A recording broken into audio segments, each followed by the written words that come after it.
Hello, everyone. Welcome to the fourth episode of the TAP podcast. I am your host, Zero, part-time writer for Cavs Nation. Who else we got? Mang? Hey, I'm Mang, Lakers fan. You remember me? Part-time Me, podcaster. Nice. Celtics fan, part-time podcaster. Yeah, I'm a Spurs fan myself. Anyway. So last time we did this podcast ages ago, we went over. That's my fault, by the way. Ages ago, we went over the Raptors, talked about, of course, the very obvious stuff with Kawhi, how they're going to turn out, how good they're going to be defensively. Talked about the Bucks, how the acquisition of Budenholzer and some of their other offseason transactions, such as Pat Connaughton and Brook Lopez, are going to change what the team's going to be able to accomplish in a good, positive way. And then we also went over to Washington Wizards, talked about the fit of their team, talked about where they can go next season if they're healthy. Um, Otto Porter Jr., their signings, their acquisition of Dwight Howard, Austin Rivers, and Jeff Green. So we went over all of that. If you're interested in hearing about that stuff, go listen to the third episode of the podcast. But today we will be discussing two teams because last podcast we had three teams and it took forever because I think we kind of dragged on some of these teams. So we're going to start with two teams, and if it runs really short, we'll throw in a third. But for now, we're going over the Minnesota Timberwolves and the Oklahoma City Thunder, and we're going to start with the Oklahoma City Thunder first. So the Oklahoma City Thunder um, bowed out in the first round of the playoffs last year to Utah Jazz, losing to Donovan Mitchell, Rudy Gobert, Ricky Rubio, and those guys. Um, so there were a lot of problems with Thunder last year. I don't think that's a super hot take. They had one of their biggest issues was Andre Roberson getting injured um, midway through the season, just about. Like right when they were starting to click, like I'm pretty sure he just went down with injury and he was out for the rest of the season. Pretty unfortunate for them.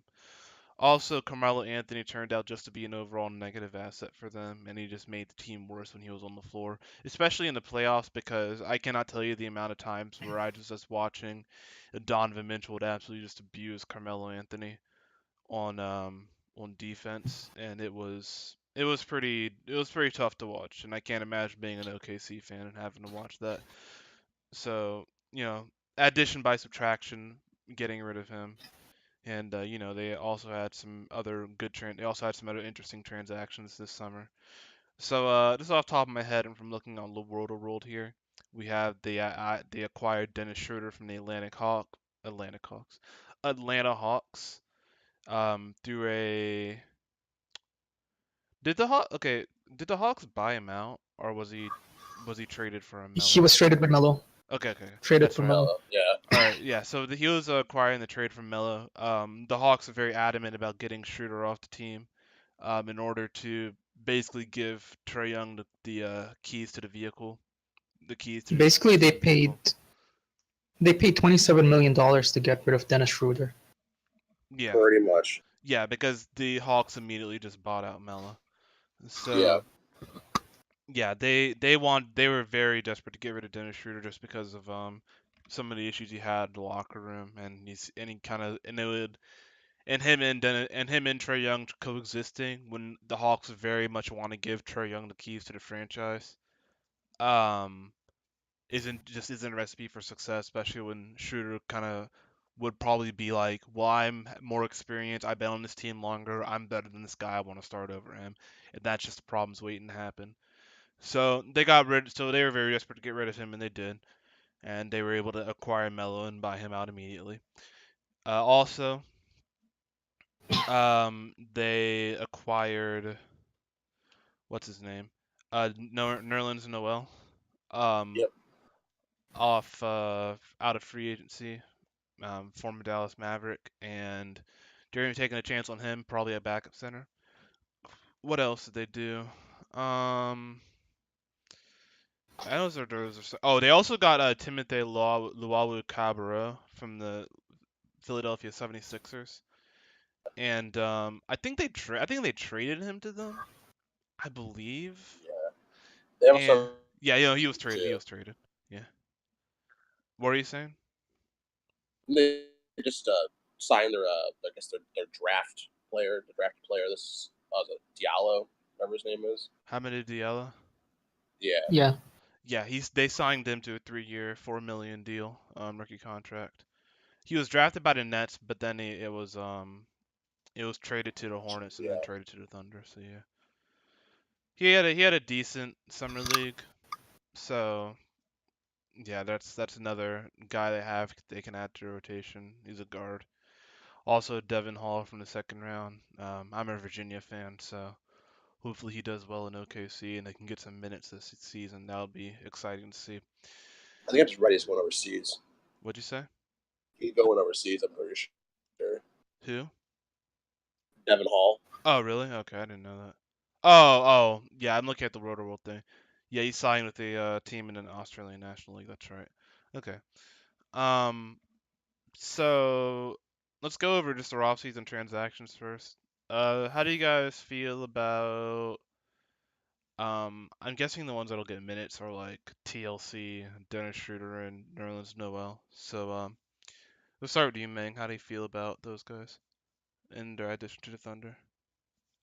So the most interesting one is Dennis Schroeder. You can say he's the best player among those three. Yeah. Um, so Dennis Schroeder is a point guard, and he's in Atlanta. He was like, "This is my team," and that was a big deal. Mhm. Like we really have to wonder how he will take being the backup to Russell Westbrook. But at the same time, I think we're gonna see a lot of lineups where him and Westbrook play together, and I think that'll be in their sort of their own version of the small ball death lineup. Will be Russ and Schroeder running guard positions. Okay. So like,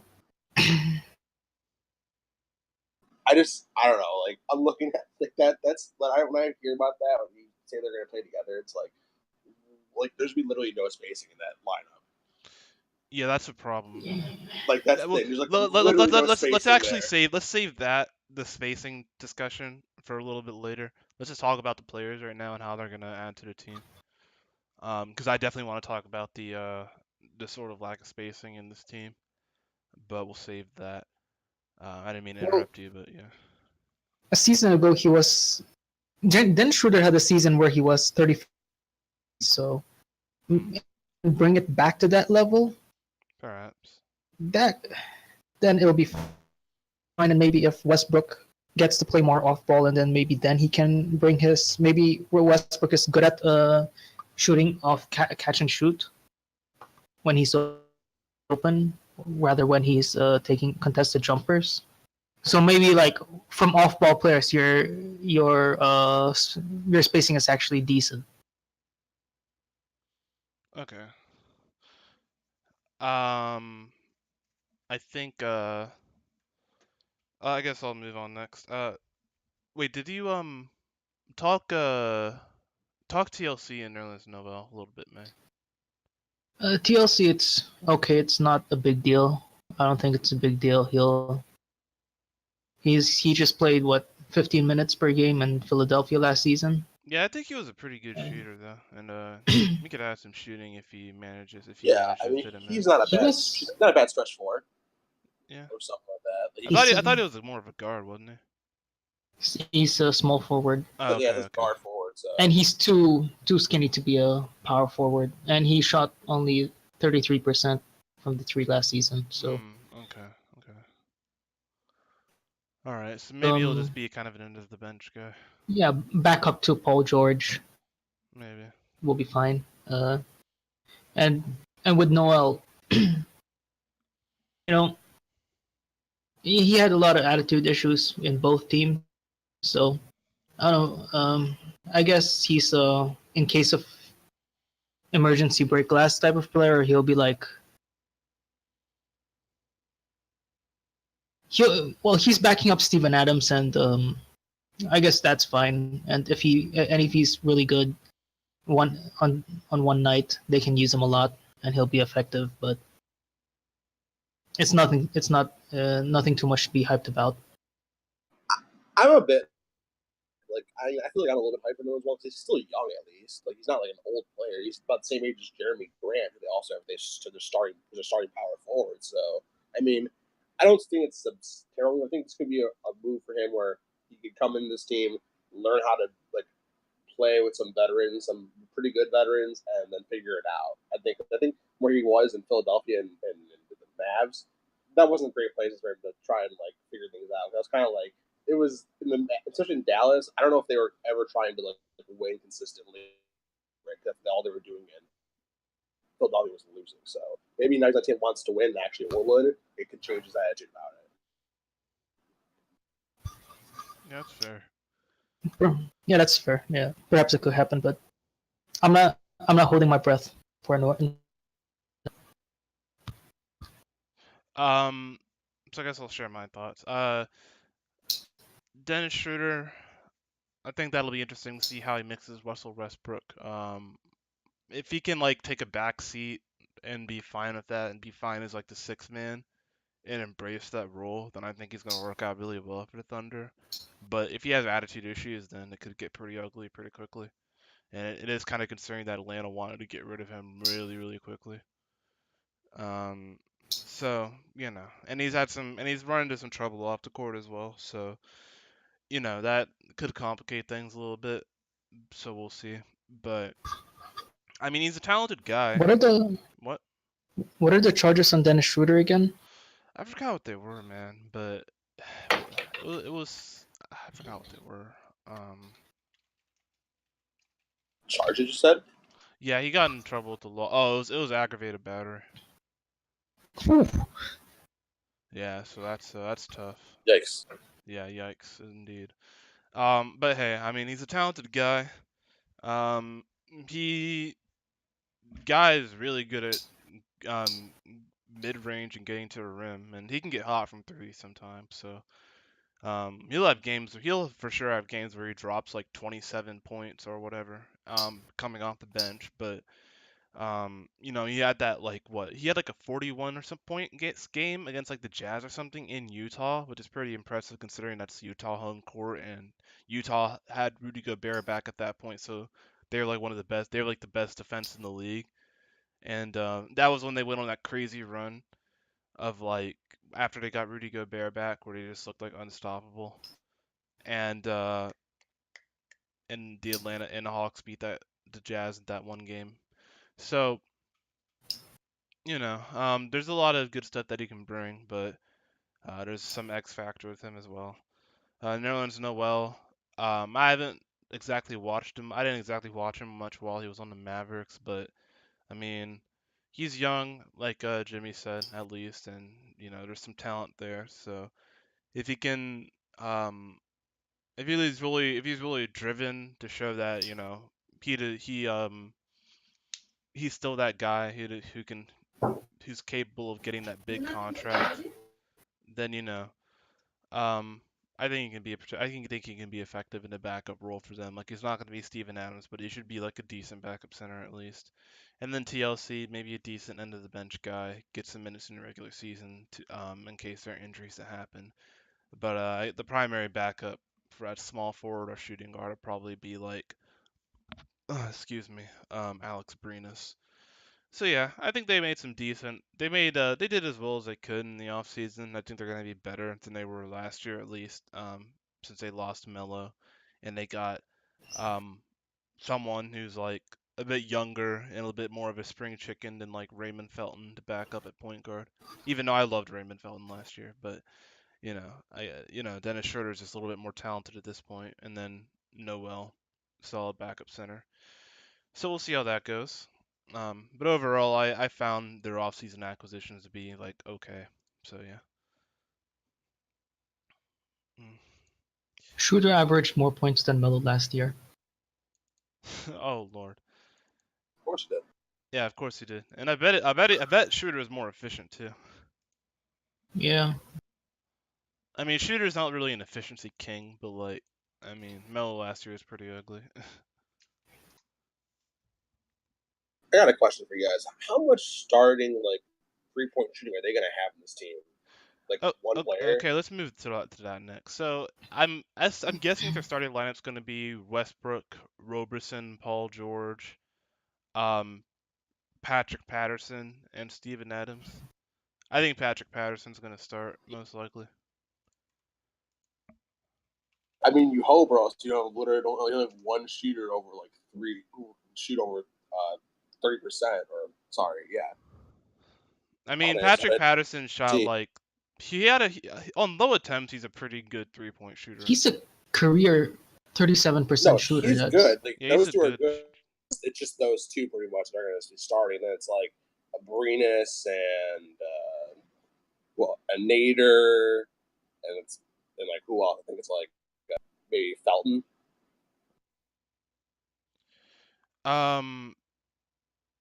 You mean in like their second unit? Other players who wouldn't be who are like 3-point shooters. Like there's not many like outside of like what 5 of them I think are actually like established 3-point shooters. Yeah, sure. Yeah. So like there's Brenus. Corey Brewer's a free agent. There's Felton, Paul George, Patrick Patterson. They waived Singler, so I don't have him anymore. Yeah, he's not on the team anymore. Um, yeah. Well, Go ahead.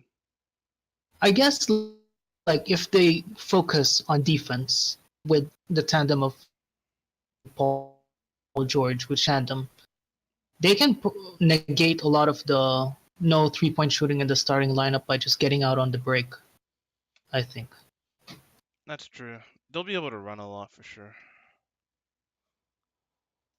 I guess you hope Dennis Schroeder sometimes, but I mean like that's the thing with Schroeder and like Westbrook is like Schroeder is a player you can bring in to be a good like piece around like a star wing if you need defense, but when you're having him back up Westbrook, I feel like negates most of his value, in my opinion.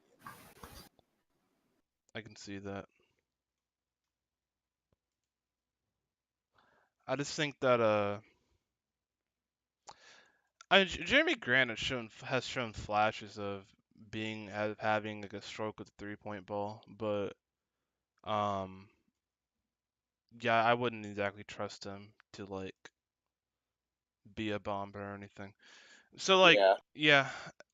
like the 3-point shooting on this team is going to be a little bit of a problem. It's going to be kind of a problem. Like people criticize like the Spurs for not having a lot of 3-point shooting, but man, this OKC team might have it a little bit rough from distance. At least with Carmelo Anthony, it's like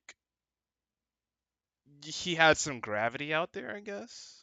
I guess he did, but yeah, um, yeah, you have to hope that like a guy like Jeremy Grant can figure out how to be a threat from 3.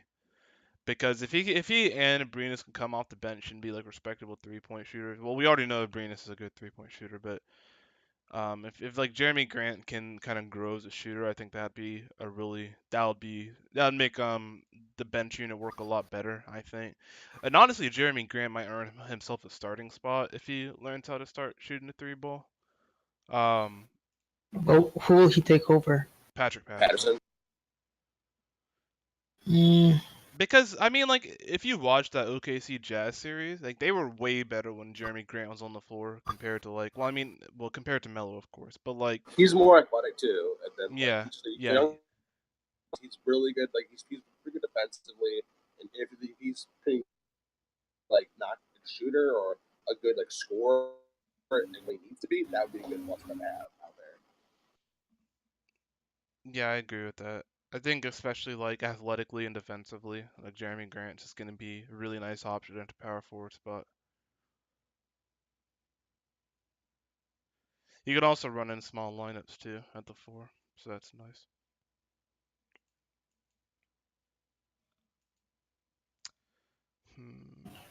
So yeah. He also almost led the team in blocks too.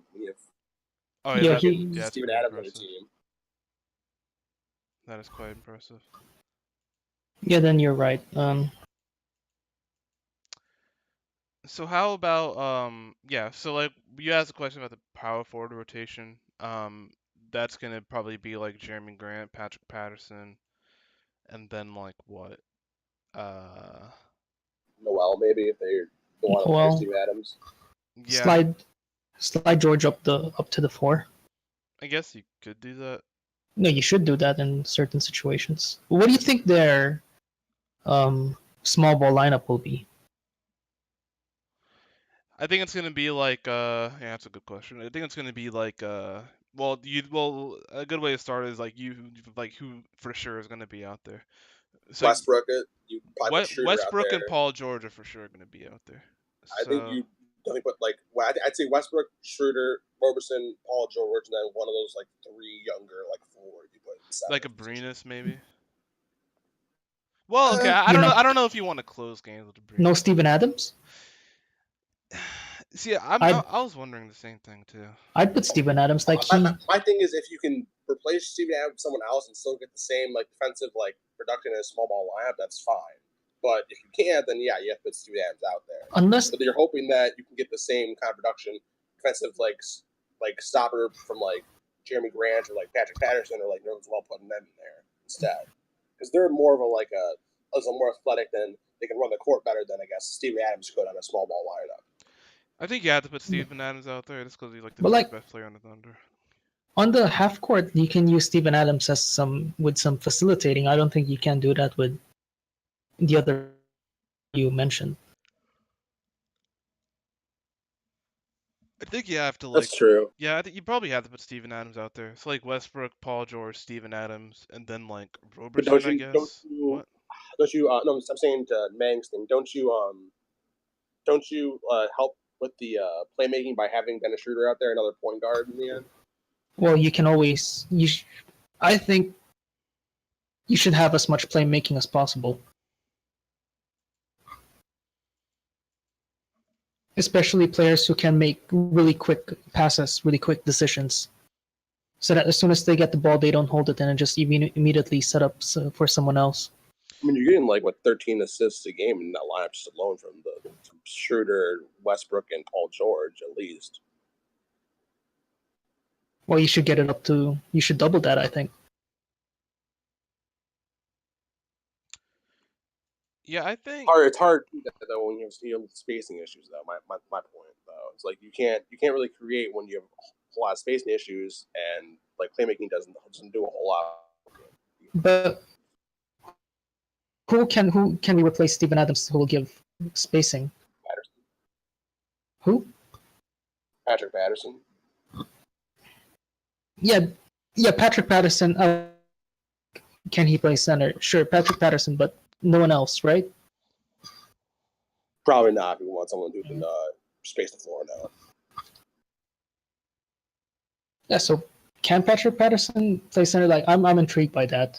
If he could, If you and could I in think a small ball lineup and have his be knocking down his 3-point shot with the players around him, sure, that'd be a good lineup to have. But I guess the whole thing is you trust Patrick Patterson to play in a small ball lineup. Can he guard a center of a regular lineup?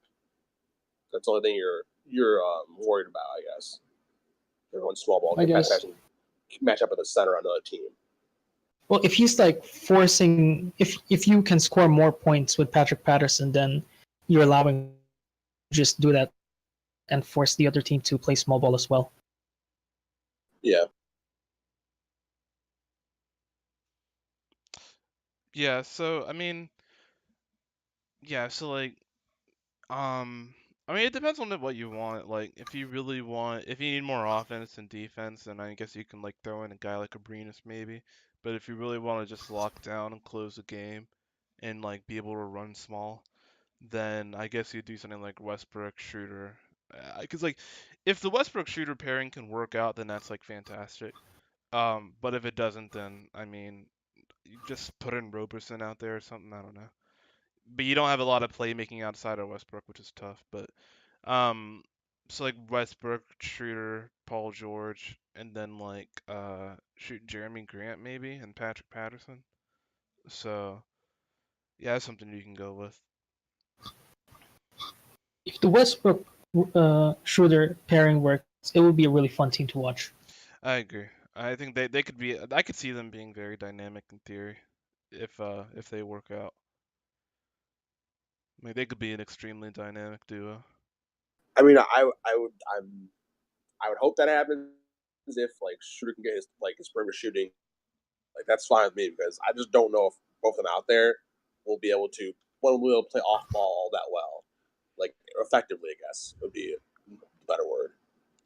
So I like I mean yes, like one can like they can all are very both very athletic. They can both get to the rim, but you can't always have both of them doing that. And if one's playing off the ball, both can't drive, or one can't drive, one can't also cut too. So it's just a whole. I don't know. I'm hoping that Dennis Schroeder does regain his like perimeter shooting at least, so you can have that dimension added to it at least. Yeah. Um. Yes, that's pretty good. That's pretty good analysis of that.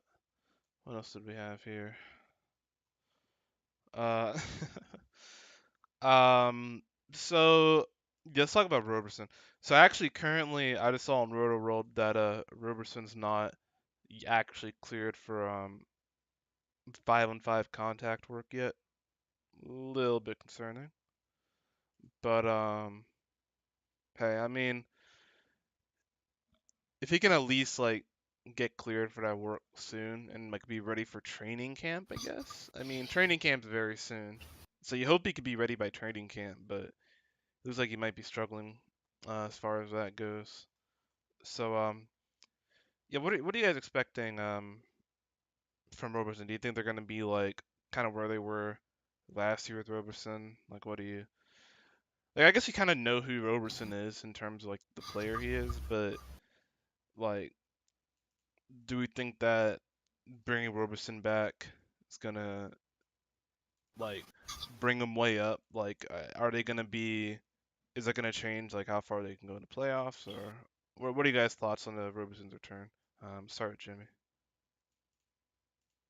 I'm gonna make first. Sorry. Go ahead, Okay. Mike. I don't think it will change much in the playoffs. I mean, okay, so let's say against Utah this year, with what Utah did and how Utah might improve, I don't think it would do much. Maybe they win. Maybe they win that series against Utah with Andre Roberson. But are they getting past the second round? And like, they're not. I don't think they're going to be contenders with Roberson. I mean, nobody is. Yeah. Yeah. So okay, so you're a first round exit, but like how big of a first round exit are you? Like, are you a 7 game second round exit, or are you gonna get get beaten in 5 games? I mean, it's always better to like at least make it to the second round. So like if the Thunder had at least like made it to the second round, then maybe the experiment wasn't as bad of a failure. And Roberson could have done something about that, if he's like at least what's it called? If he's at least like if Roberson's at least like there to kind of like bring the Thunder past the Jazz. So I don't know. I think it's gonna be a Roberson is there most. I mean, he's the best. The most important part of him being there is in the playoffs. Like during right. the regular season, I mean, it's playing defense isn't necessarily like the biggest like issue on the minds of the OKC. They're just win these games when it gets to the playoffs. When we get to the playoffs, when you actually have to play like some real defense, that's when you need Roberson there. So I think that does help him if he's still like, at least healthy and able to play his hardest during the playoffs. That's the most important at this point right now. Like because I think they can fill in the meantime for him and not like hurt that badly because they want to be able to score too. So and Roberson doesn't really score all that well, so they can. I think they'll be fine without him for the first part of the season at least. So they really need him, in my opinion. And maybe he can be a liability in the playoffs. He always seemed to step up in the playoffs though. I mean,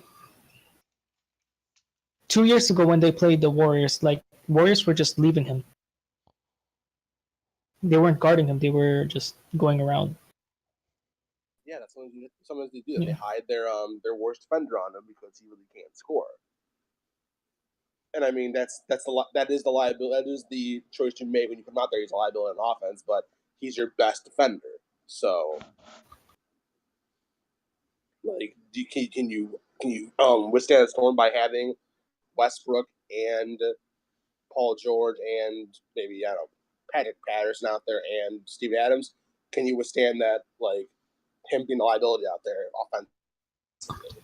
Maybe you can, maybe you can't, but he still has a whole season to work on still scoring. He's still relatively young, I guess.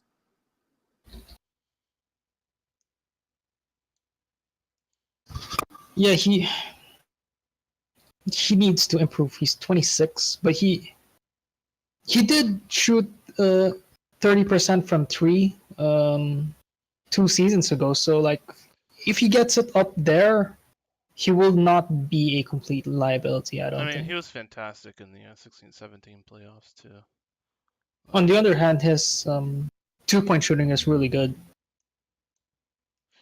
Yeah, it's usually just because he's like getting really easy baskets, like Yeah. cutting and like layups and stuff like that, or like alley oops and stuff like that. Is he a smart cutter? Like, does he know how to position himself? Yeah, I mean, clearly if he can't shoot and is still scoring pretty efficiently. But yeah, if he gets it up to 30%, he, leave him open and then you make that shot. That's a good shot. 6.6 last. He averaged 5 points last year, then 6.6 year before. So. I mean, his 2016-17 playoffs per game stats are pretty impressive if you look at them. Like 11.6 points, 2.4 steals, 3.4 blocks, 41% from 3 on 3.4 attempts, like 52% from the field. Him having over a steal like for a season is pretty good, even with his like less than scoring out there. That's still pretty good. He averaged 1 point steal a season, and he had 1 point. He average assists are going up at least to some degree. Yeah, and that's pretty good. So yeah, I think the bringing back Roberson will be a pretty dynamic thing for them. Actually, I think they'll be a lot better for it, and we'll see a pretty formidable OKC team that could very well be a top 3 seed in the West. I don't know how it's gonna go, but it's possible for them. They have the talent for it, I think. So yeah, we will observe how that goes. Any other thoughts on Roberson, guys? Nope. Yeah. All right. I want to ask, what do you guys think of Paul George in the playoffs last year with the Thunder? Do you guys think he did his part, or do you guys think he like kind of fell off a bit, or do you think he was fine, or what? He fell off one game and was good in another. Yeah. Let's look at this. There's always going to be like talk about him, like and his like lack of clutch shooting, quote unquote clutch shooting in these games. So I mean, that's always going to be a storyline, no matter like what team he's on, because he just really is just bad at making shots down the stretch for some reason, or down at the end of the game. And I don't know if that changes or not, but I feel like that's going to be something, I guess, that is going to be talked about for years if he doesn't change it. Well, In Game 6 was pretty rough for him. He was like completely awful in Game 6. 2 of 16 from the field, 0 of 6 from 3, 5 points. So is he always like that in elimination games? I'm not sure. I think Russell Westbrook was way better in that game, I think. Let me look at this. Yeah, 16, 17. I mean 17, 18. Whew. Okay, yeah, that was the game Westbrook scored 46. That's right. But yeah, in OKC only lost by 5 points, so If Paul George had a big game, even just a decent game 6, then maybe they could have stretched the series to 7. If you made 6 out of 16 instead of 2 out of 16, they would have won that game. Yeah, because Westbrook scored 46. Like, my God. It was like 18 of 43 from the field, which is like 42% field goal efficiency, but it's still pretty great. Wow, he launched 19 3-pointers in that game. Good lord. Let's actually move on and talk about Westbrook. Where do you guys think he is right now? Where do you guys Paul George is notoriously bad in his last game. He's been limited in 2 games. Yeah, that's a problem. What do you guys think about Westbrook? Do you guys think he's gonna be? Well, he had that surgery recently, right? And I guess you assume that he can return to form after his surgery. But you know, I'm curious. Where do you guys think Russell Westbrook is in like the league's point guards? I guess I could say he's like top, say, as far as point guards go. Top what? Top 3. I guess, yeah. What about you, May? I'm not sure. Like his game, his offense is a bit one-dimensional, and I think he there were a lot of skills he should have improved at in terms of offense that he did not. And I think his overall, like in terms of a complete career, his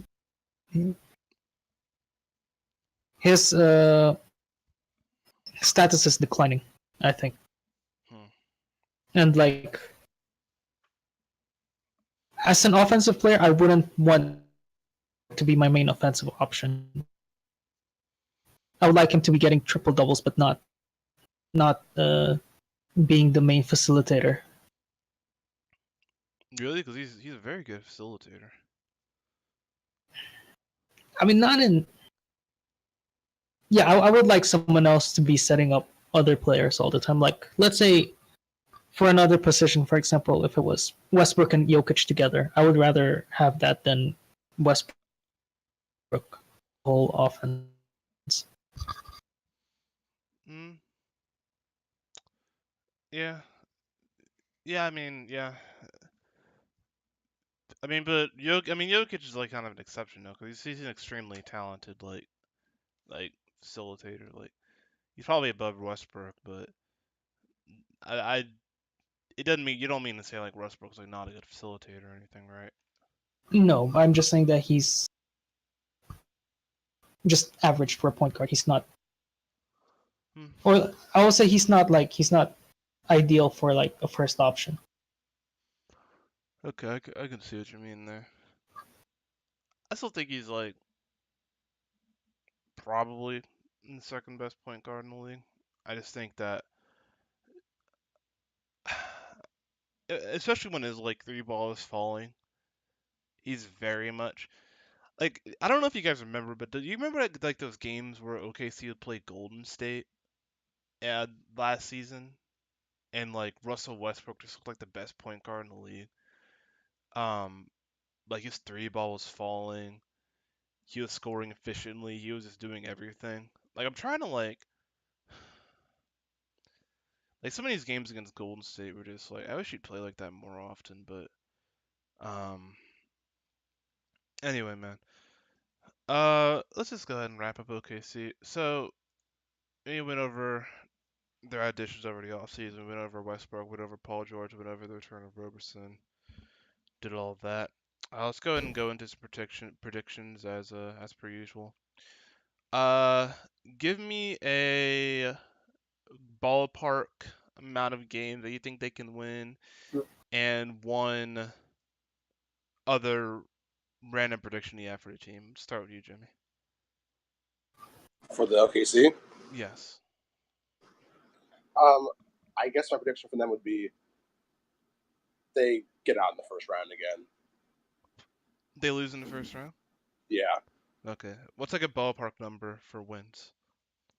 I would say wins somewhere hovering around 50. Okay. May? For wins, last year I think this year around 45. And I also think they'll be out in the first round. They will not have home court in the first round. Okay. I'm gonna say wins ballpark 45. And then I'm gonna say um my other prediction is okay, I wanted to say something. I was gonna say something kind of crazy, but um I think it was gonna be about Dennis Schroeder, but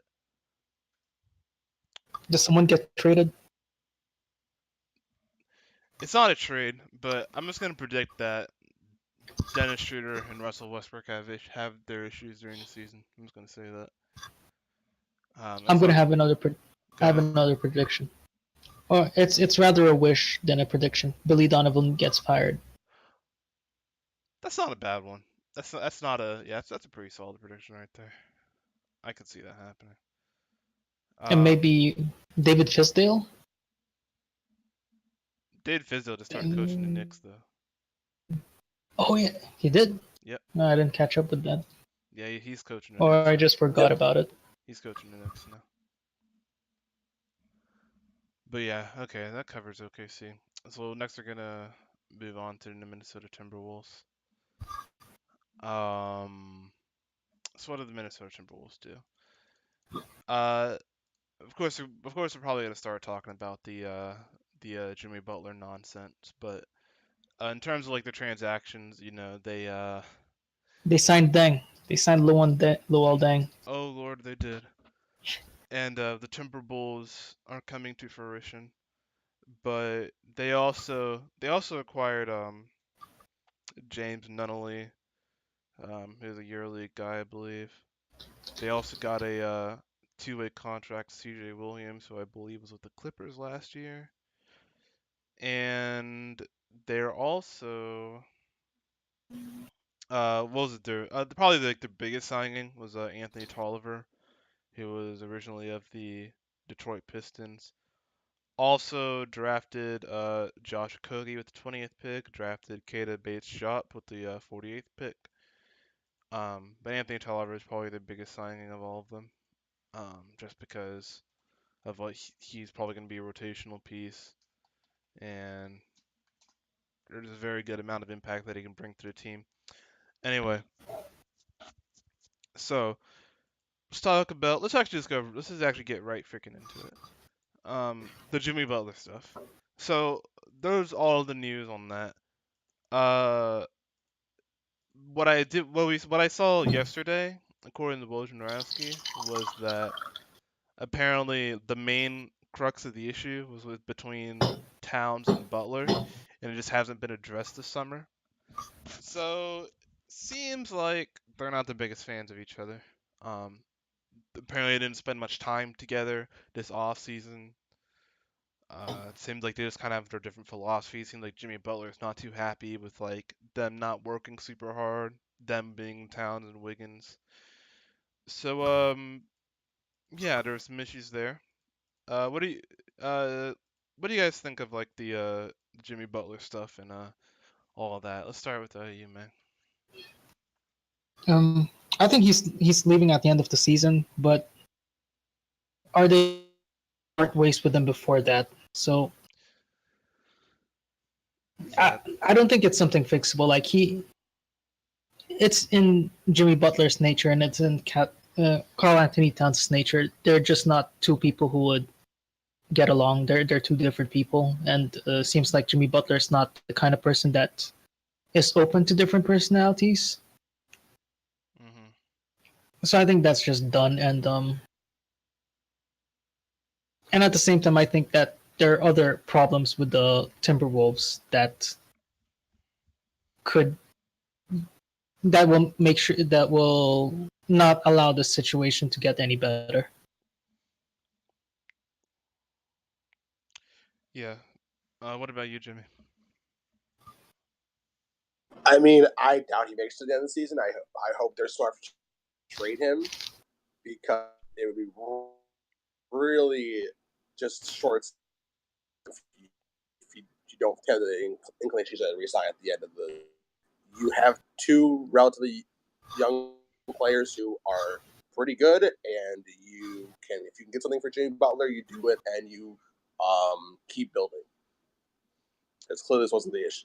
Wasn't the answer, I guess. But to make the decision fast. So Yeah, well, one thing I did see actually is that apparently there's a feeling that Tom Thibodeau feels that Jimmy Butler is Tom Thibodeau's guy, as we know, and like they've kind of been at it with each other for a while, Pauls, but they apparently there's this feeling since Tom Thibodeau is a coach and kind of the GM, I believe, or the president of basketball operations or whatever it's called. Uh, there's this feeling that if he gets rid of Butler, guy might just lose his job because if they trade Butler and the Wolves won't make the playoffs. If they trade him by like the deadline, they're not going to make the playoffs, and then that might result in Tom Thibodeau getting canned pretty quickly, just I because that think would mean that the Butler / Timberwolves experiment failed miserably. I'm gonna. Can I go ahead with the crazy predictions of for the Sh- Timberwolves? sure, shoot early. All right, Tom Thibodeau gets fired mid-season, and the Timberwolves do not make the playoffs this season. I think this season they're gonna crash and burn. Yeah, I could see that happening too. That's kind of what I expect to happen at this point, honestly. And just like, yeah, it just seems like and also the fact that Jimmy Butler wouldn't even meet with them in Minnesota Yeah, is like, just like ouch. it is a failed it is a failed experiment. Like this coach GM It just never NBA has works out. had for the that's. past. I have a question about that though. Do you think that they offer him to be just the coach and have some take over as the president, like before they fire him, or do they just fire him? I think the Wolves has to just fire him. I don't think they could. I don't know if you're like the employer of of someone and then they have two roles. I don't know if you can really just fire them from one role and then keep them in the other. Yeah, especially when like players around the league might start feeling that like I mean, didn't they do it to Doc Rivers? Well, it was with. I feel like with Doc Rivers, it was a different and slower. And I'm not sure. I Wasn't don't know. wasn't Doc Rivers also GM before Steve Ballmer was there? He was, but as soon as So Steve Ballmer came on, he was still the GM, but I think they switched it recently. so He's not the GM anymore. It's like Larry Frank now, isn't it? so I think because the owner is different, then you can make a difference. But right now, kind of like with what happened with Steph Van Gundy. I think the owner realizes that this is not what Flip wanted in the end. No, I think So I think he thought that he could someone could do what Flip did, where Flip was trying to do the coaching and the GM kind of thing, and he thought that Thibodeau could do that because he thought it was successful with Flip. But well, I don't think. not even Flip could be a coach and GM Yeah, at the same time. I mean, it's overall the collectively this experiment the NBA made it does not work. hmm. See, I think plain and simple, you can't have a guy working two full-time jobs. yeah.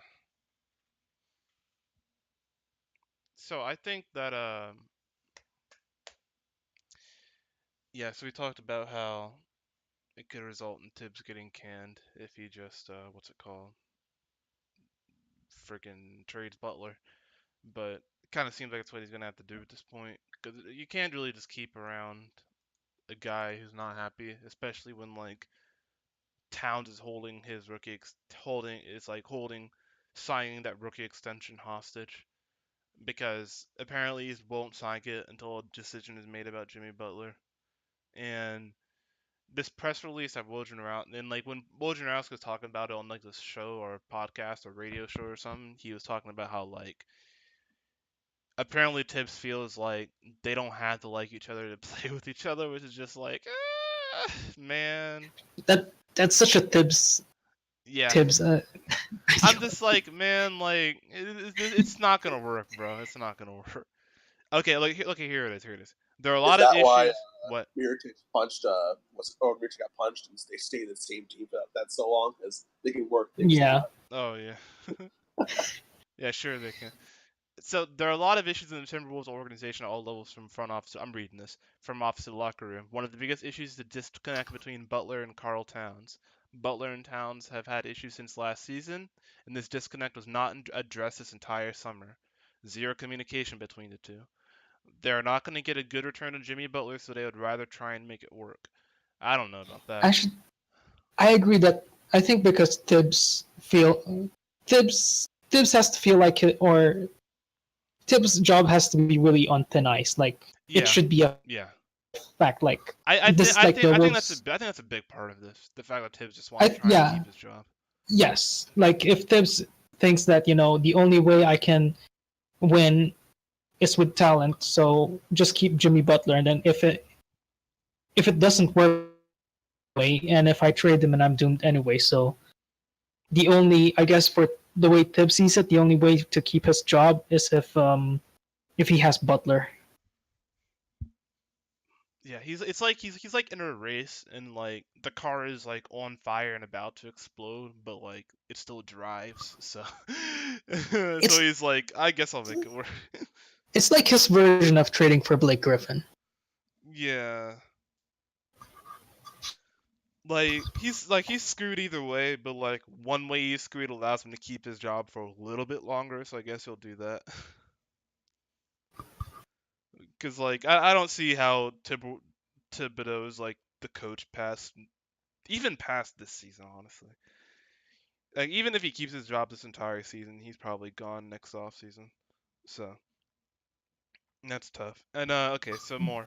They feel like they're not gonna get a good return on Jimmy Butler. Tibbs wants to win this year and feels like this quarter is the best way he can do that. Woj doesn't think Minnesota wants to trade him at any level. Woj says teammates don't like to have to play don't have to like each other to play with each other. Okay, so yeah, you kind of know what their thoughts are there.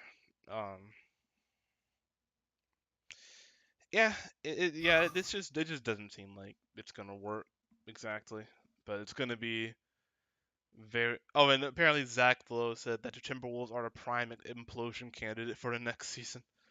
So anyway, He means this season. yeah, and Yeah. according to his Wojnarowski tweet that I'll read, Minnesota's Tom Thibodeau is traveling to Los Angeles. This is tweeted yesterday morning. Yeah. Tweeted to meet with Jimmy Butler today. League sources tell. Original plan had been a meeting in Minneapolis, but that changed in the past 24 hours. That is So tough. That is tough indeed. That is very tough. Yeah, man. I honestly like it sucks because like the guy just like Jimmy Butler, they just need to get Jimmy Butler out of there. Like they're at that point now, and like it's too bad that Tom Thibodeau is also the GM. Because like if I'm the GM, if anybody else is a GM right now, they're shopping Jimmy Butler like right this second, but Thibodeau won't do that. I'm trying to see what I can maybe get from the Lakers. Like if I can like get like I don't know like a Lance Stevenson. Like how much is Butler getting paid? I know. He's like $50 million. $50 million. Actually, you can maybe do Roger and Rondo, Lance Stevenson. That. No, okay, no. You got to give me one young player. That's a trash. No, it's not happening. It's not happening. Oh my god. You got to give him Come a Josh on. Hart at least. No way, man. Look, I'd rather Josh Hart is my baby. Oh my god. Okay, I don't expect you to give up Brandon Ingram, but like, give Josh Hart, give Kyle Kuzma. I mean, the deal is like Jimmy Butler will be a free agent, and then so the Lakers have to spend that money anyway. And I think the way option A, option B, option C. and they want. I think they want to. When it's in free agency, they will on who they can sign. They can choose from Kawhi or Jimmy Butler or maybe Clay. But if you trade for Jimmy, lose the potential of signing a Kawhi or a Clay Thompson. No. Oh, wait, no. But like Jimmy Butler isn't expiring, and he has a player option for the next season, and which you Hmm. expect him to opt out of. So like you only have him for this season, basically. So if you trade for him, if you sacrifice like a Lance Stevenson and like a Josh Hart, and you get Jimmy Butler back, then that actually like, gives you a chance to like maybe be a top 2, 3 seed in the West, and then go at it this year, and then maybe upgrade to Kawhi next year. You know what I'm saying? Yeah, but do you want no? Do you want to do like get a player and then say, okay, we found a better version of you. You're not coming back. I mean, worse things have been done in this league. I mean, You know, Lakers is not the kind of double cross their players. it's not necessarily double crossing. It's like you're here for the season, and then we're gonna explore our options when you're an expiring or you choose to opt out of your player option. Like, it's like not really double crossing. It's like we're not like we're not Okay, what. I can see Magic Johnson double crossing players, but I cannot see like the tradition of Lake crossing players like I that. mean, why do you consider that like double crossing a player though? Like you bring them in sense of job security and to stay with the Lakers, which is still a desirable franchise to play for. And next season, you're like, we found a better guy. It's like playing pickup ball, and then you get to you played with one team, and then the next game you swap one of your players for another guy who's better. Yeah, I guess I can see where you're coming from. I guess I don't have as much of a problem with it, just because it's like, I mean, you're only on contract for the next season, so like after that contract, then like you're not on contract. But hey, I can see where you're coming from. So yeah, I mean, I would like, I'd make a couple calls to the Lakers, you know what I'm saying? I'm just like, hey, we got this guy. I heard you guys need a second star. About that, this guy is pretty okay. If you want him, you know, give us a Josh Hart, a Kyle Kuzma, Brandon Ingram. Okay, maybe not a Brandon Ingram, but you know. Anyway, so yeah. What else is there to say on the Butler situation? That's really unfortunate. It sucks because Butler was like he was like injured last year, and then like they barely made the playoffs with them, lost to the Rockets, and now they're like basically imploding. And I don't know. I think like the Minnesota front office is going to do everything they can to appeal to Carl Towns because if they had to trade Butler, like to get Carl Towns to sign an extension, then they're just gonna have to trade Butler. Because if they manage to lose Carl Towns somehow, then I mean that. They're not losing Carl Towns. Yeah, they can't. They can't. They're No. gonna. I think they're gonna shell out and like shell every resource possible Yeah, to keep he's Carl a Towns. restricted free agent, so Yeah, he's that getting too. whatever money he wants. Yeah, that too. And plus, like I assume the Timberwolves can give him the most amount of money because they're gonna give him a max extension. Yeah, yeah. So yeah, there's no reason for Carl Towns to leave. And like if he says get Jimmy Butler out of here, then Jimmy Butler is gone. It's a players' league, and Carl Towns is like their guy since he's so young, and like he's gonna be a cornerstone of the franchise for a long time to come. So yeah, I mean, Other what? other than the Lakers, who do you see getting Jimmy Butler? That's a good question. Actually, I got Jimmy, do you have any suggestions as to who might be interested in Jimmy Butler? I mean, anyone, Really? yes. anyone who wants to. I mean, like, you're just trading for something. Like that's the thing. Is like I don't think they're gonna be able to like keep him. So I think even like I got a team, what? the Houston Rockets.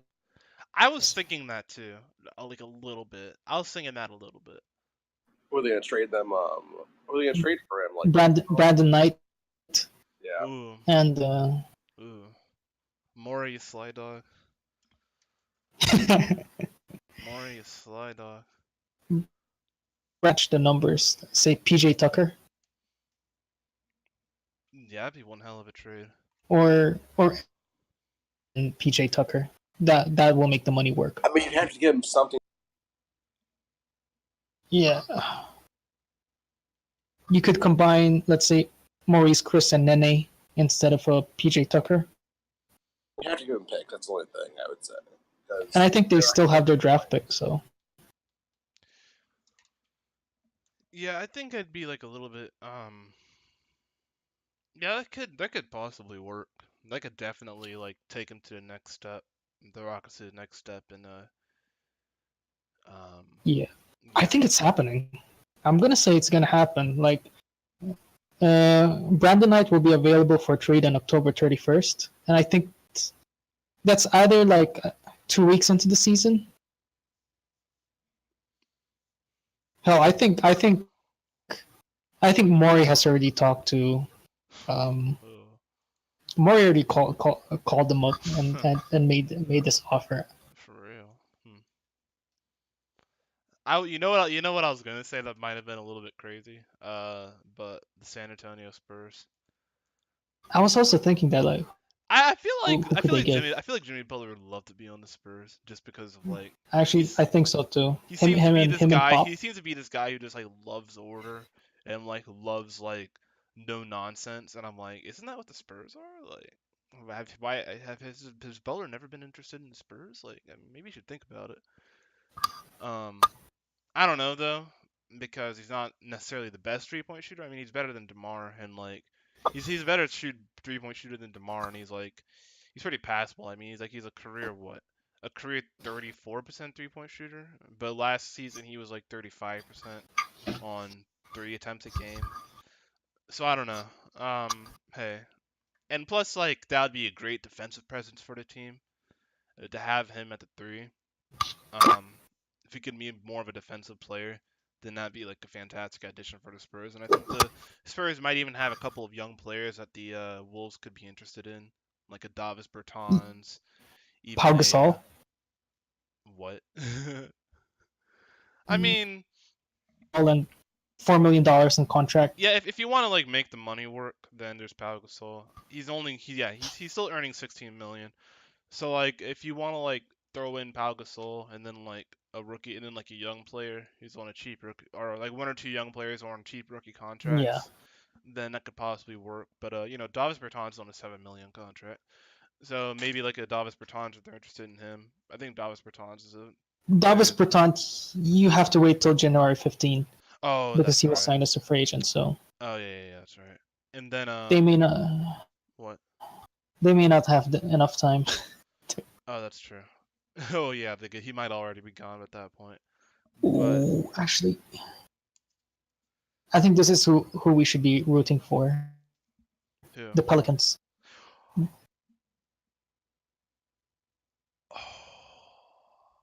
My mind just like This is blew. My mind just absolutely blew when you said that, and I'm like, oh my god, it makes so much sense though. I mean, this is like their Hail Mary season, so just go have his bird That rights. actually makes so much sense. Oh my god.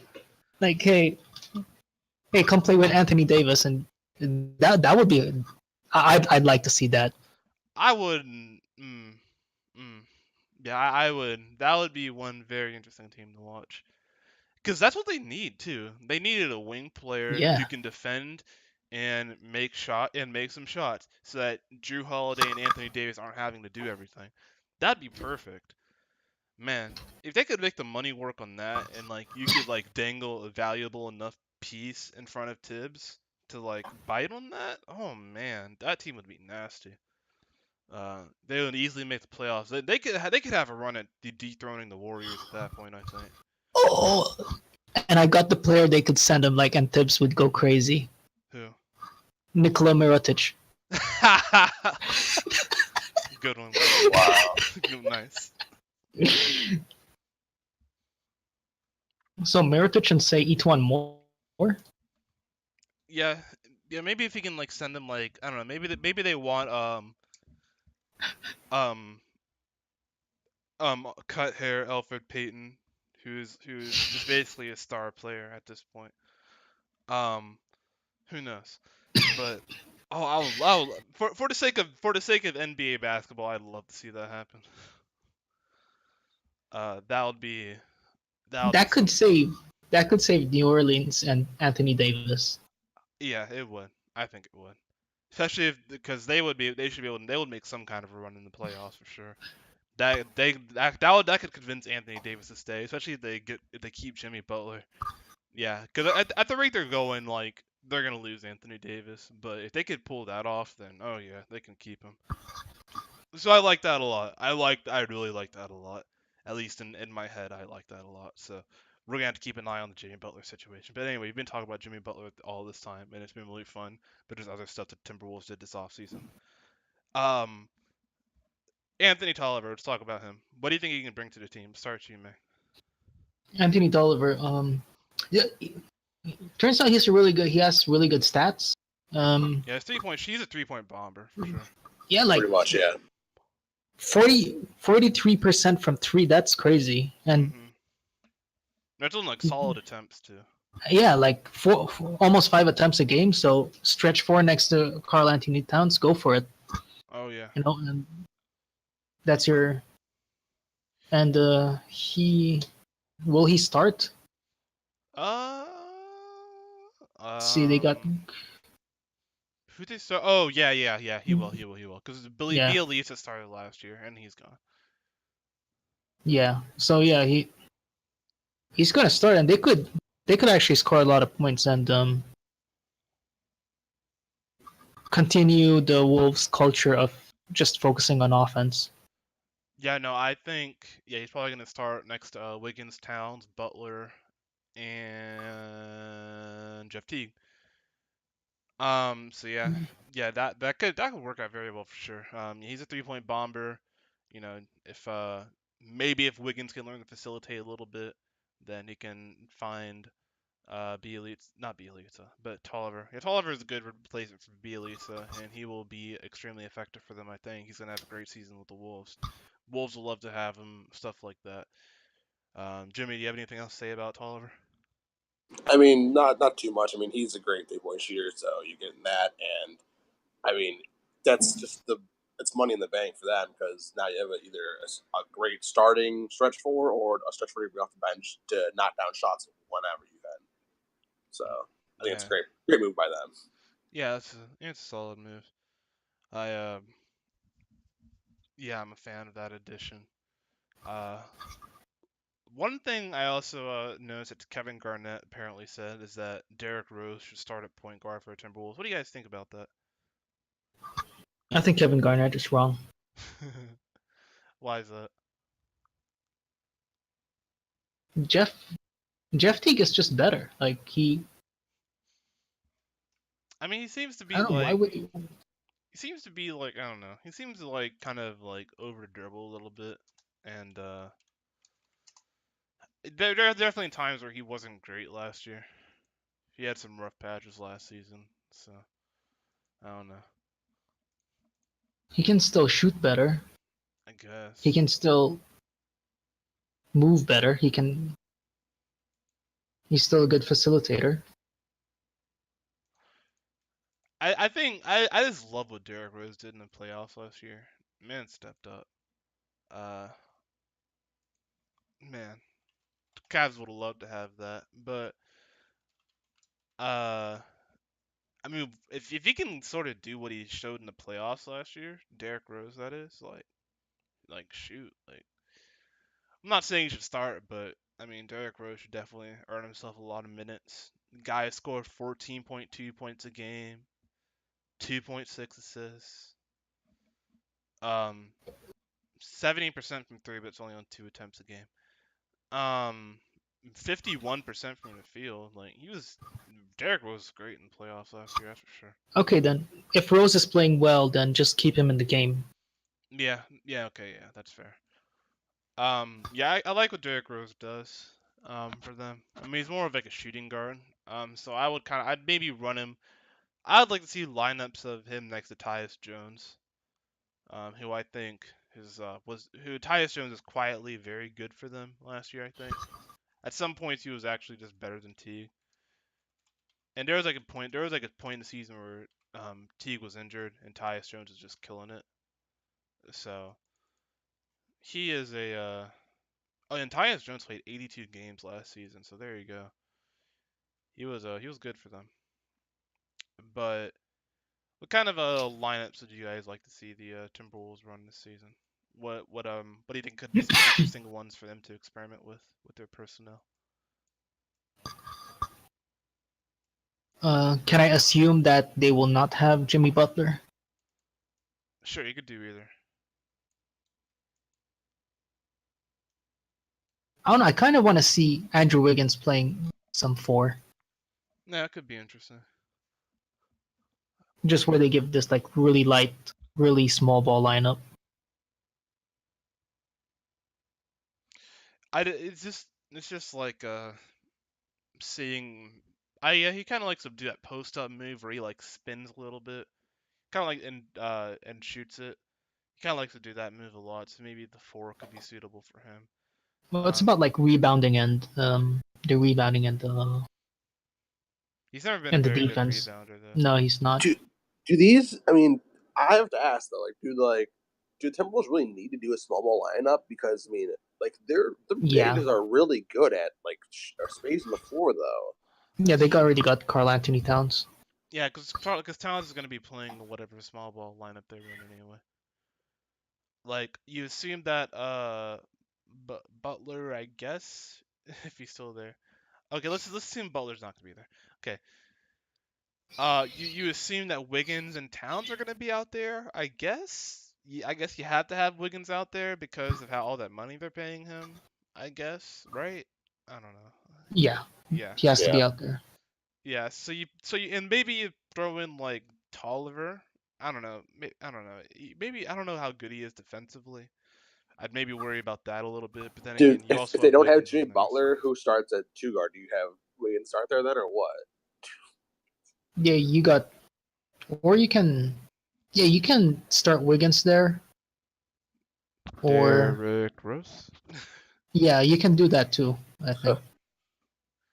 You hope you can get something back to start at to put at that spot if you trade Butler. But if you have Butler there, then you put him at that spot.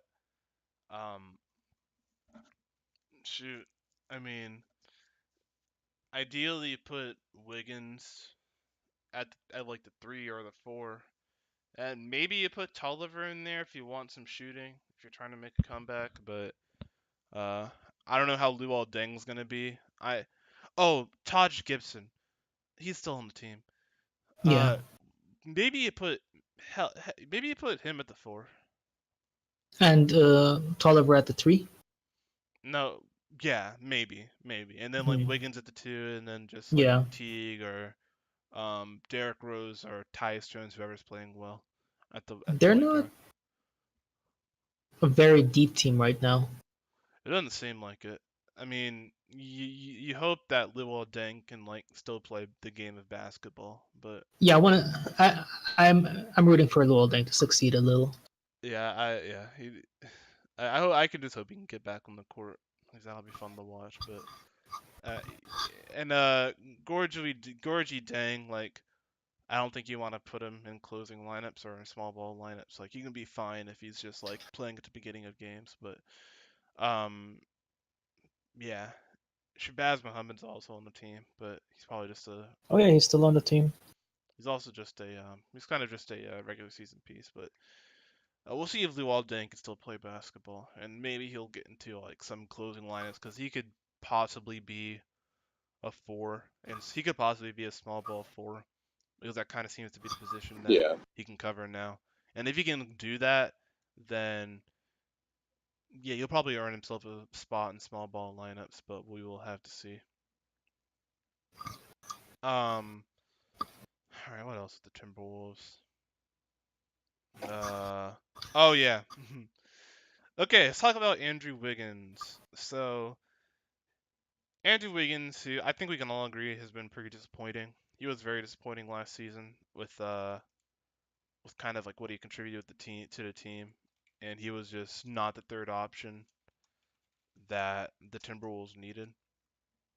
Struggled to shoot the ball extremely efficiently, and just generally had an inefficient style of play. And it's kind of and even though he took the most shots on the team, above Towns and above Butler, the dude is still scoring like less points than the other guys. And the guy's a scorer. He doesn't play defense. He doesn't really facilitate the ball. He made a couple of strides on defense, but nothing really to write home about.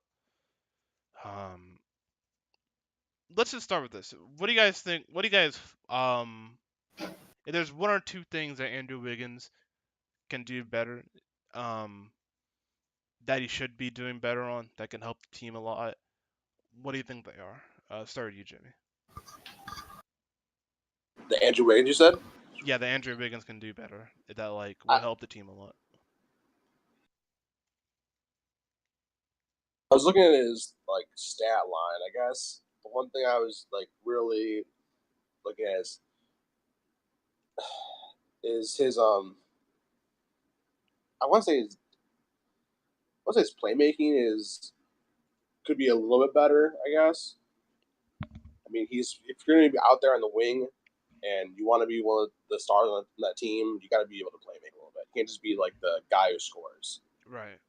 So I think that's where you think because you have like his assists are not like he's probably like what maybe third on his team, maybe fourth on his team, and that's behind. And most of the guys like Jimmy Butler, so Jimmy Butler leaves, he's gonna have to fill that void. So that's my thing. Is like when Jimmy Butler does leave, he has to be the playmaker over there because I mean you can't do that. So. Mm-hmm.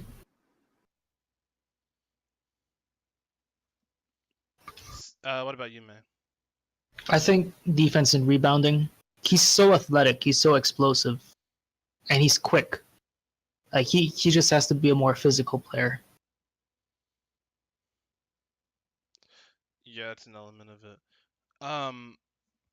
Personally, I just want his playmaking to improve, and I most of all, most of all, just want his 3-point shot to be passable and be like good, like decent is decent. Okay, he needs he needs to be able to shoot like 35, 36% on like 3 to 4 attempts a game. So he has to Last be guarded season, out there at least. He did. 2016 he did yeah. shoot 35%, but it was only on about 3.5 attempts a game. When it went up to 4 this year, it dropped again. So Last season, yeah, in March and April, he had 37 and 37 in March and April. Yeah, if he can keep that up, then that would be fantastic. Like, all they really need Wiggins to do is just to be like Otto Porter Jr. That's literally all they need him to do. I mean, I know Otto Porter is like an elite role player, but like, that's really all they need him to do. Just be Otto. If he can just be Otto Porter Jr., then that's perfect. Like, that's literally what they need. So, I mean, I don't know. He needs to improve on something, and he just hasn't done it yet. So he's 22, no 23, turns 24 in February. Um, he's young, I guess, and you hope he can improve and get better because of that. But it's his 5th season in the league, hasn't happened yet, so you kind of get concerned for him. But I I'm, mean, it's in. I'm checking Go ahead. his Instagram to see if he bulked up. And like you just hope that he can get there because the future of the Timberwolves is gonna definitely have a lot to do with him getting better. Um, and the fact that Jimmy Butler seems not to be too happy with his work ethic, him and Towns' work ethic apparently, a bit concerning, not just for Jimmy Butler staying, but for the future of the team. So yeah, that's a bit troublesome there. But you know, maybe if you're a Timberwolves fan, you haven't given up on him yet, so you will very much see about that. yep. Um, so let's talk about Karl Anthony Towns a little bit. Uh, do we think that? Okay, so I'll just take a second to rave about Karl Anthony Towns a little bit. The guy is just elite. He's a special talent, bordering on generational talent. I don't know if I call him a generational talent yet, but he's bordering on it. He's bordering hard on it. The guy has been elite for the last 3 seasons, I'd say. He was elite last season. He was elite season before that. Since he came into the league, you're saying. Yeah, totally. The guy is like totally deserved to be a first pick. The guy has played like a first pick. He got his first All-Star appearance last year, which he very much deserved. Um, the guy he's played 82 games all of last 3 seasons, which is extremely impressive. And has averaged about 35 minutes per game for the past 3 seasons. Last season, let's check out these stats: 21.3 points, 12.3 rebounds, 2.4 assists, on elite splits of 54.5% from the field, 42% from three on 3.5 attempts, and about 86% from the free throw line. Just ridiculous split. A true shooting percentage of 65%, which is ridiculous for the attack for like him not being a traditional center. He's a guy who shoots a lot of threes. He's a guy who takes a lot of jump shots and isn't always trying to score around the rim. And to have a 65% true shooting is just absolutely insane. So the guy is, like I said, a special talent. And if I need I remind you, he's a special talent. And the Timberwolves are going to be building around him for a long time, and deservedly so. Already racked up an All-NBA appearance last season too. I forgot, was he second or third team? I don't remember. He was Rookie of the Year, got his All-Star appearance. So I don't know. The guy's really good, basically. So, but apparently there are some questions about his work ethic. Well, I don't know if it's just Jimmy Butler, but there's some questions about that. And in the playoffs last year, the guy struggled a lot against Clint Capella and came up very short in several games. So, for example, we have the guy scored 8 points in the first game, where the Timberwolves lost by 3, and then 5 points in the second game, where the Timberwolves lost by 20 and got just completely ran off the floor in Houston. But the first game was pretty competitive, and the guy attempted 9 field goals. Bit concerning. But man, I'm just gonna say they just need to give more shots to him. Yes. The guy needs to just shoot the ball a lot more. Yeah. Like when I see Andrew Wiggins handle the ball, I'm like, why is Karl Anthony Towns not holding the ball right now? And I'm just, Actually, what?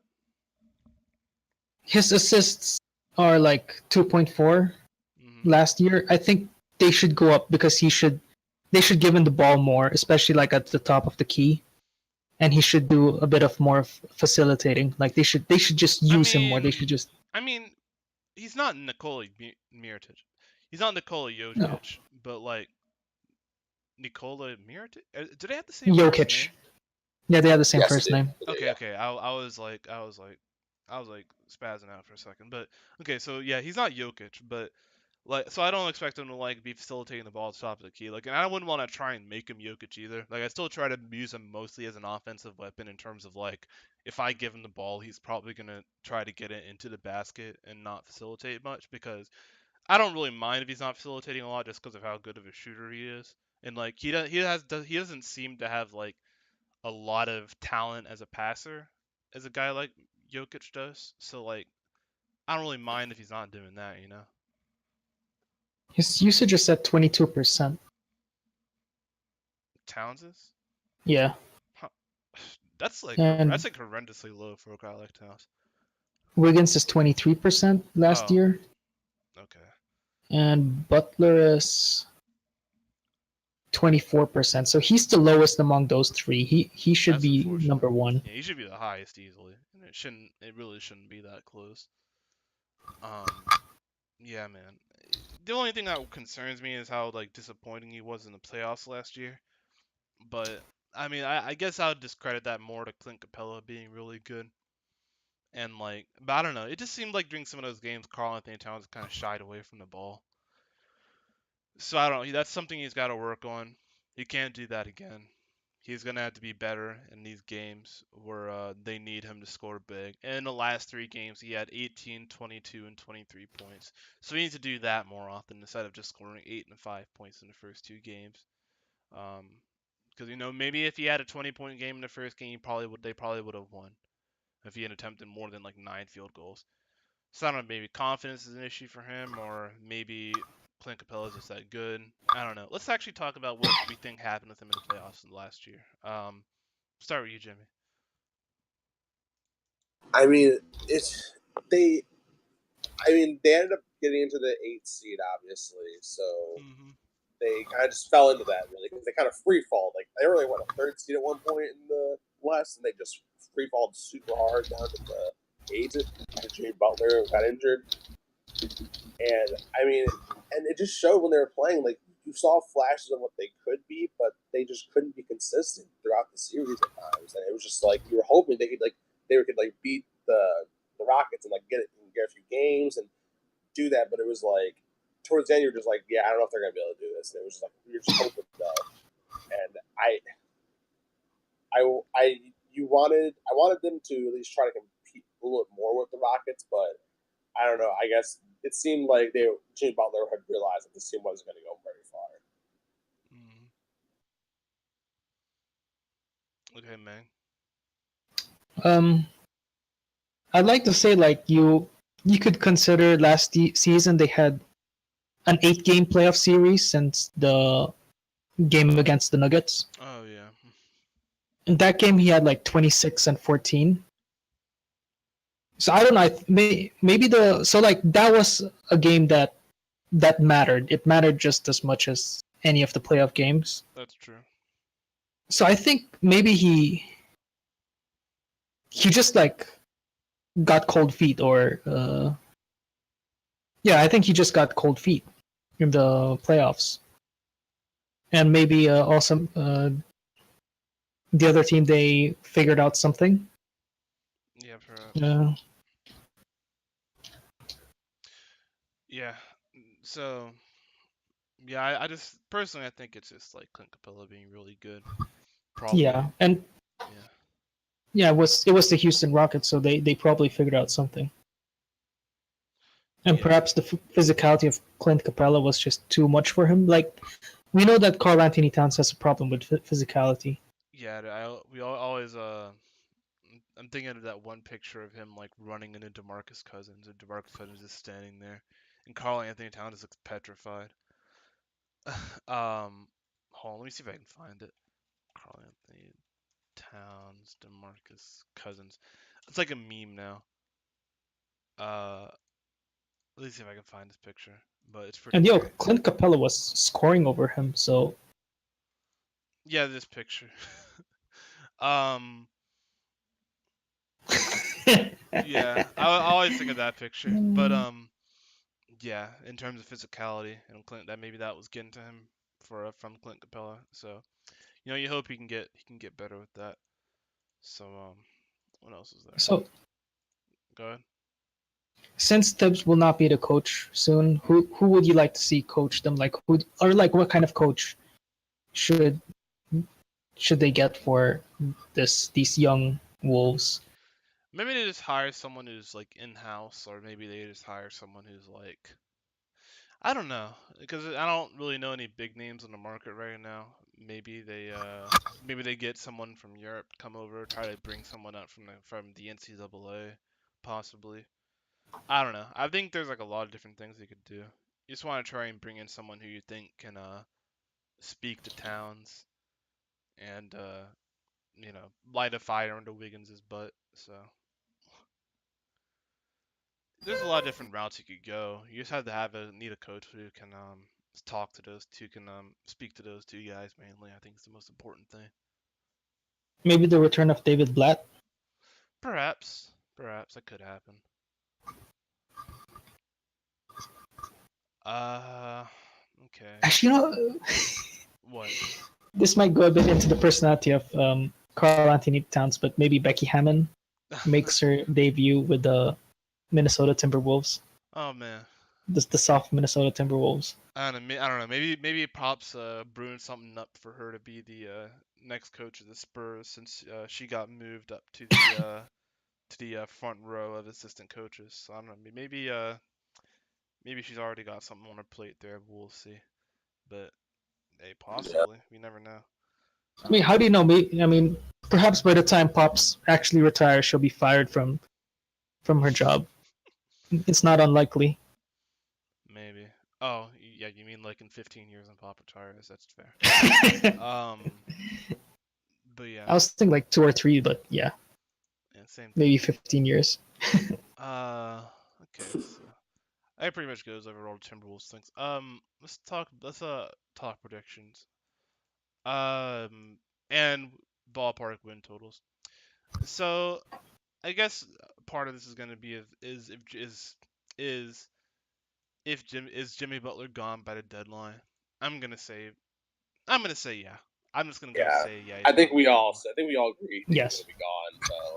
So So my prediction is they're not gonna make the playoffs, and well, okay, that doesn't count because that's obvious at this point. But I'm gonna say they win about 35 games because they're gonna have part of the season with Butler, and they might look pretty decent.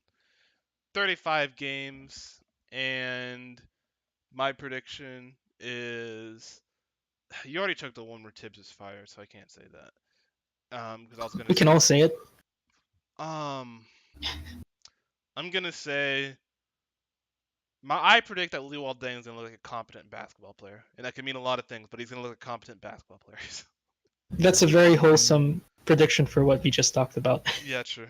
I had to get a little bit more positive. I predict Derrick Rose starting. I like it. I like it a lot. I really like it a lot. What about win totals for you, Jimmy? Well, since Butler will not be there in the year, I don't think we make the playoffs at all. I don't think that's going to happen. I don't think he puts them at a point where they can just slide to the eighth seed again. So I'm thinking they get around they're going to be lucky to get hover around 40 wins if Jay Butler's gone. Yeah. Yeah, that's reasonable. What about you, May? 39 wins, ninth seed. And I already said Tibbs is gone and Jimmy Butler's gone mid-season. I think if Butler is gone midseason, the Grizzlies might end up being better than them, honestly. Okay. Then 36 wins, 10th seed. Yeah, I think I could see that a little bit more. Man, I'd feel bad for Timberwolves fans. They go through like all these years and not making the playoffs, Yeah. and their teams just being awful, and Wiggins just like being, and them thinking that Wiggins might be this guy, and then they get some help, and Wiggins is awful, and then Jimmy Butler is like, you know what, screw you guys. They keep getting these players to get really hyped for, and it doesn't just like work for them.